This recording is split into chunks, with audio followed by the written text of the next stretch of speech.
आइए आगे बढ़ते हैं। सीरिया की खबर जो है उस पर एक नजर डाल लेते हैं। यहाँ पर विद्रोहियों के कब्जे के बाद राष्ट्रपति बशर अल असद देश छोड़कर रूस भाग गए हैं। खबर है कि रूसी राष्ट्रपति पुतिन ने असद और उनके परिवार को राजनीतिक शरण दी है। अमेरिका ने सीरिया में असद सरकार के पतन का स्वागत किया, तो वहीं सीरिया में अमेरिका ने आईसिस के 75 से ज्यादा ठिकानों पर हवाई हमले भी कर दिए। इन हमलों को लेकर अमेरिका ने कहा कि सीरिया में शक्ति संतुलन बदलने का फायदा आईसिस लेने की कोशिश कर रहा है और अमेरिका ऐसा नहीं होने देगा। भारत भी वैसे सीरिया के हालात पर नजर बनाए हुए हैं। ज्यादा डिटेल्स लेते हैं और इसका इंपैक्ट भी समझते हैं। हमारे सहयोगी सिद्धांत सिब्बल हमारे साथ है। सिद्धांत, अभी फिलहाल सीरिया को लेकर सबसे पहले आपसे अपडेट लेना चाहेंगे, क्या हो रहा है वहां पर? देखिए, सीरिया में हमने देखा कल कैसे एक तरफ से एक बदलाव आया और करीब सालों के बाद, करीब 50 सालों के बाद जो असद एक हुकूमत थी वो खत्म हुई और जैसे आपने बताया कि अब असद रशिया में है। पर इसका क्या इम्पैक्ट होगा रीजन में और भारत पे? सबसे बड़ा इम्पैक्ट भारत के लिए जो कंसर्न है वो आतंकवाद को लेकर है, क्योंकि जो अभी सत्ता वहां बन रही है उनके एक तरफ से लिंक्स रहे हैं अलकायदा के साथ। दूसरा बड़ा मसला होगा भारत का जो कॉरिडोर है, India middle east Europe corridor, जिसका अनाउंसमेंट हमने पिछले साल G20 शिखर सम्मेलन के दौरान देखा था। उस पर एक बड़ा इम्पैक्ट हो सकता है, क्योंकि उसका जो ईस्टर्न पोर्शन है भारत यूएई, वो तो एक तरफ से इंफ्रास्ट्रक्चर के मामले में चल रहा है, पर अगर वेस्टर्न पोर्शन की बात कर लें तो उसमें मुश्किलात आ रही हैं, गाजा की कॉन्फ्लिक्ट हो, लेबनान की या अब सीरिया की। और तीसरा, वेस्ट एशिया में जो इंस्टेबिलिटी बढ़ रही है, क्योंकि पिछले साल जब हमास ने आतंकी अटैक करा 7 अक्टूबर को,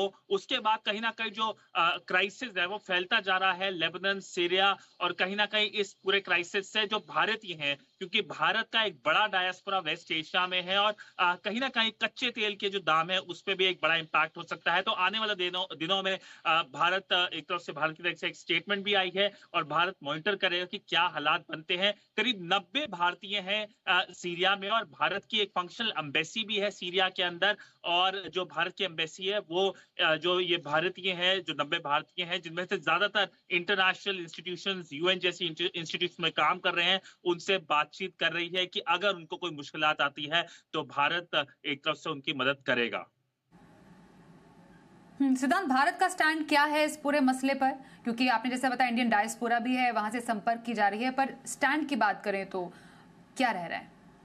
देखिए, आज करीब 1 बजे भारत की तरफ से एक स्टेटमेंट आई है। मिनिस्ट्री ऑफ एक्सटर्नल अफेयर्स ने कहा है कि भारत चाहेगा कि सीरिया की जो टेरिटोरियल इंटेग्रिटी है, जो सॉवरेनिटी है, उस पर इम्पैक्ट नहीं होना चाहिए। ये एक बड़ा स्टेटमेंट है, क्योंकि मैं आपको बता दूं कि कहीं ना कहीं जो सीरिया की जो एक जोग्राफिकल आइडेंटिटी है वो इम्पैक्ट हो रही है, क्योंकि वहां पे बेसिस भी हैं, फॉरेन बेसिस तो है ही, करीब 12 साल से फॉरेन बेसिस है, पर कहीं ना कहीं जो नेबरिंग कंट्रीज है वो भी अपना इन्फ्लुएंस बढ़ा रहे हैं। तो सीरिया की टेरिटोरियल इंटेग्रिटी पे एक बड़ा सवाल बन सकता है। पर क्योंकि असद जो सरकार है, एक तरफ से भारत से अच्छे रिश्ते थे, कश्मीर के मामले में असद ने काफी भारत को सपोर्ट किया था, तो कहीं ना कहीं एक जो मित्र देश के जो एक लीडर है वो अब नहीं है। तो अब जो सरकार बन रही है, तो अब लगता है अगले कुछ सालों में सीरिया की हालत एक तरफ से लिबिया जैसी हालत हो सकती है। तो अब काफी मुश्किलात बढ़ सकती है और भारत अपनी पॉलिसी, एक ऑफिशियल पॉलिसी और डिटेल वाइज देगा। पर अभी भारत ने यही कहा है